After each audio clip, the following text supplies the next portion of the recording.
بسم اللہ الرحمن الرحیم۔ پیارے بچوں، جو نظم آج ہم پڑھنے والے ہیں اس کا عنوان ہے دیکھو ناچ رہا ہے مور۔ نظم کا عنوان کیا ہے؟ دیکھو ناچ رہا ہے مور۔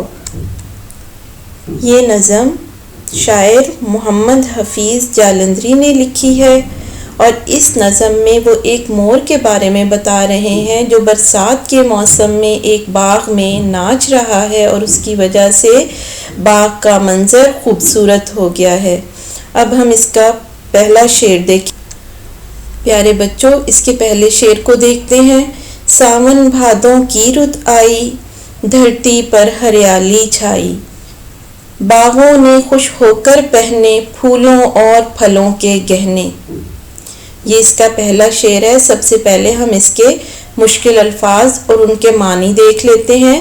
ساون بھادوں، یہ 2 مہینے ہیں برسات کے، پنجابی میں انہیں ساون اور بھادوں کہتے ہیں۔ رت کا معنی ہے موسم، دھرتی زمین کو کہتے ہیں، ہریالی سبزہ، گہنے زیورات کو کہتے ہیں، جو عورتیں زیور پہنتی ہیں انہیں گہنے کہتے ہیں۔ جی تو شاعر کیا کہہ رہے ہیں کہ ساون بھادوں کی رت آ گئی ہے، ساون بھادوں برسات کا موسم آ گیا ہے اور ہر طرف جل تھل ہو گئی ہے، زمین پر ہر طرف سبزہ نظر آ رہا ہے، ہریالی سبزہ نظر آ رہا ہے،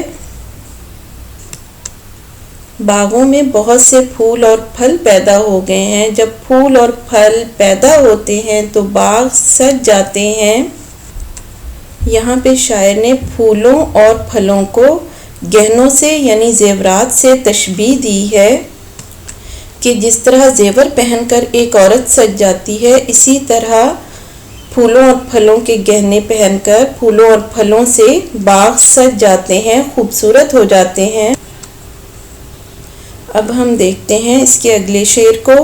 کونپل پھوٹی کلیاں مہکیں، کوئل کوکی چڑیاں چہکیں، سرد ہوا کے جھونکے آئے، پیڑوں نے تنبور بجائے۔ اب سب سے پہلے ہم اس کے مشکل الفاظ اور ان کے معنی دیکھ لیتے ہیں۔ کونپل کلی شگوفہ، پھول نکلنے سے پہلے جو کنڈیشن ہوتی ہے اس کو کونپل بولتے ہیں۔ پھوٹی نکلی، ظاہر ہوئی، مہکی خوشبو آنے لگی، چہکی چڑیوں کی آواز کو چہکنا کہتے ہیں، سرد ٹھنڈی، ہوا کے جھونکے جھونکے ہوا کے ہلکورے، سرد ہوا کے ٹھنڈی ہوا کے، پیڑوں درختوں نے تنبور بجائے۔ تنبور ایک باجا ہے، ایک ساز ہے۔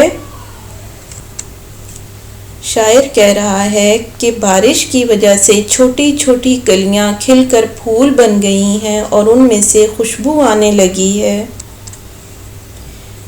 ان کلیوں کے کھلنے سے باغ میں بہار آ گئی ہے، پھولوں کو دیکھ کر کوئل بھی آ گئی ہے اور چڑیاں بھی گیت گانے لگی ہیں۔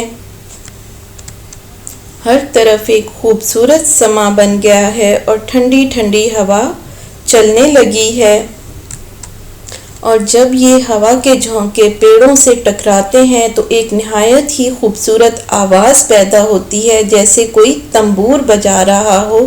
یہ ایک ساز ہے، اس کو بجانے سے ایک بہت خوبصورت آواز نکلتی ہے۔ تو شاعر کہہ رہا ہے کہ سرد ہوا کے جھونکے، ہوا یعنی جب پیڑوں سے ٹکراتی ہے چلتے ہوئے تو ایک بہت ہی خوبصورت آواز پیدا ہو رہی ہے۔ اب ہم دیکھتے ہیں اس کے اگلے شعر کو۔ چھائی کالی گھٹا گھن گھور، دیکھو ناچ رہا ہے مور، واہ چنور کیا خوب بنایا، گلشن میں گلزار کھلایا۔ اب ہم دیکھ لیتے ہیں اس کے مشکل الفاظ کو اور ان کے معنی کو۔ گھٹا بادل کو کہتے ہیں، کالی گھٹا گہرے بادل، گھن گھور بھی گہرے بادلوں کو کہتے ہیں، یعنی گھن گھور بھی گہرے بادلوں کو ہی کہتے ہیں۔ چنور، جب مور اپنے پر پھیلاتا ہے تو اس کو چنور بولتے ہیں۔ گلشن باغ، گلزار پھولوں کی وادی، گل پھول کو کہتے ہیں، گلزار پھولوں کی وادی۔ اب ہم اس کی تشریح کو دیکھ لیتے ہیں. ایکسپلینیشن.